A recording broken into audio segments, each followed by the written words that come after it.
Hey, this is in response to Dave 13, 13, 13, 13, something like that. Anyway, I'll put his video down on the bottom. And Dave, I guess I'll talk to you personally here and answer some of your questions that you have about where the liberals are today. And first of all, I would like to start out with, where were we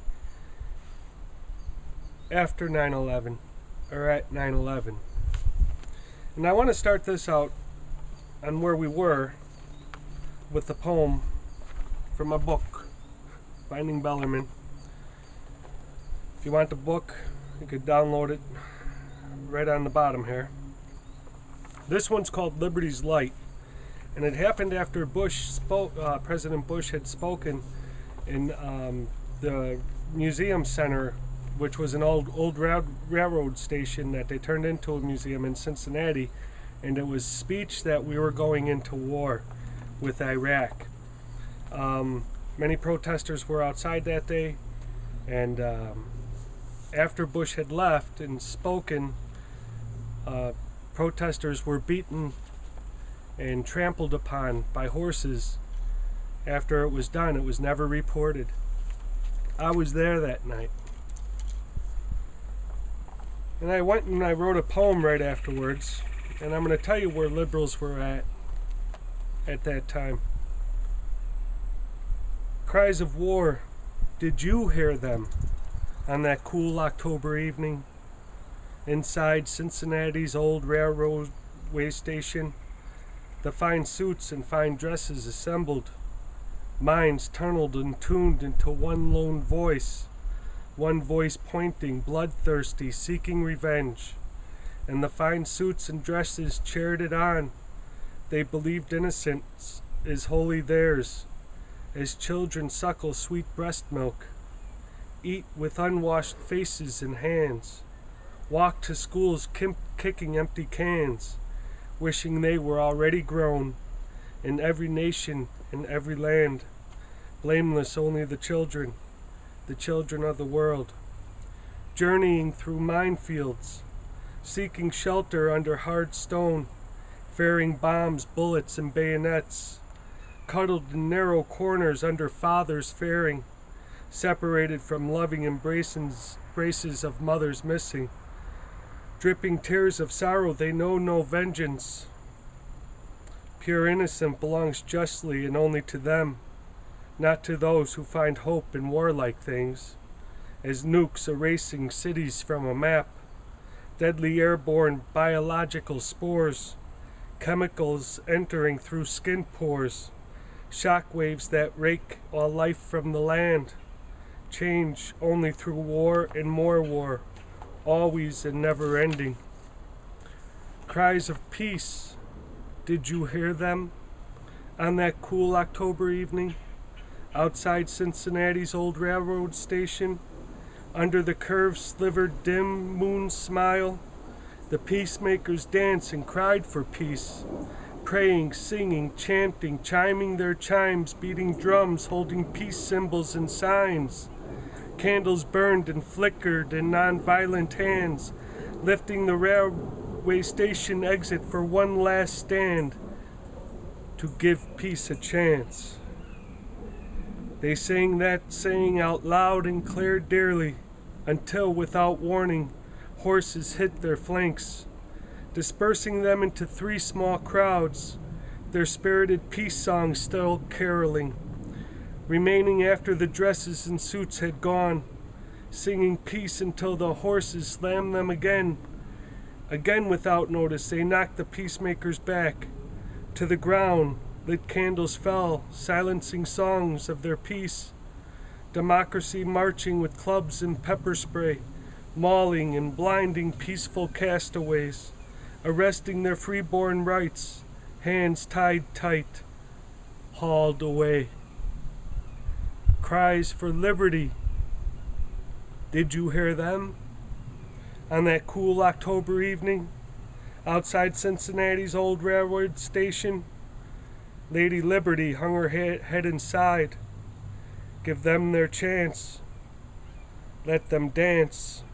chant their chants, yearning free, chiming chimes, beating their drums, weeping and crying, praying their prayers, holding symbols and signs, singing songs, assembled in peace, burning their candles forever high. Let them show the world liberty's light. I do.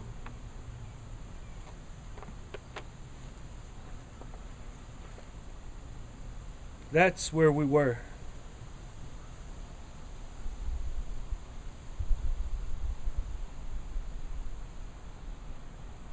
Where were you?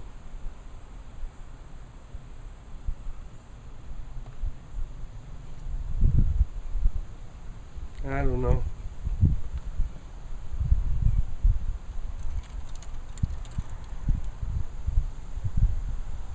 What this world has come to, Dave, but I'll tell you, it's all about patriarchal and matriarchal ways. If we go back enough into our family histories, we could go back to the Celtite. You wear the three-leaf clover.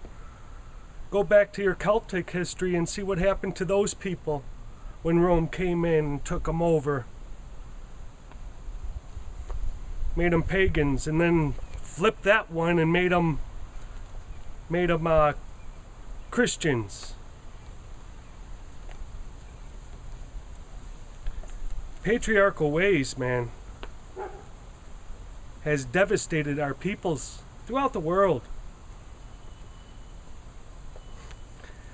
Whatever God they give you, it's going to be one with the rule book. That's not spirit, man. That's not spirit. I'm not blaming anything on Satan. No way. That's too easy. We must look at the way we think about who and what spirit is. That is our argument right now, Dave. It's a patriarchal, matriarchal argument. It's not just about patriarchal religions and fighting. They've been doing that for 6,000 years and it hasn't gotten us anywhere, Dave. Anyway, that's my answer.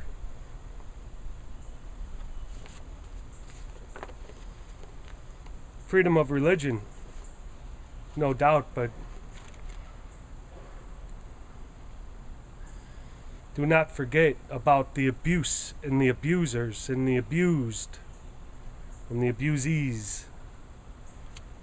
We're all part of that. All of us.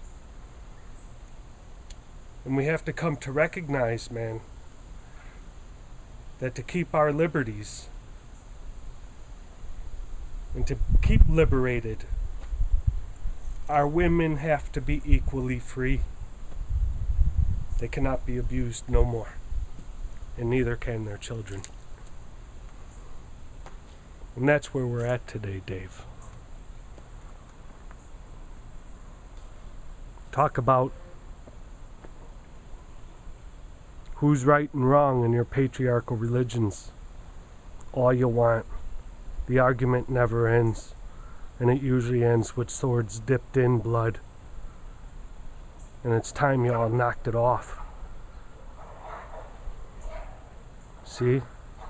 Hear those dogs fighting down there? War only brings you more war, man.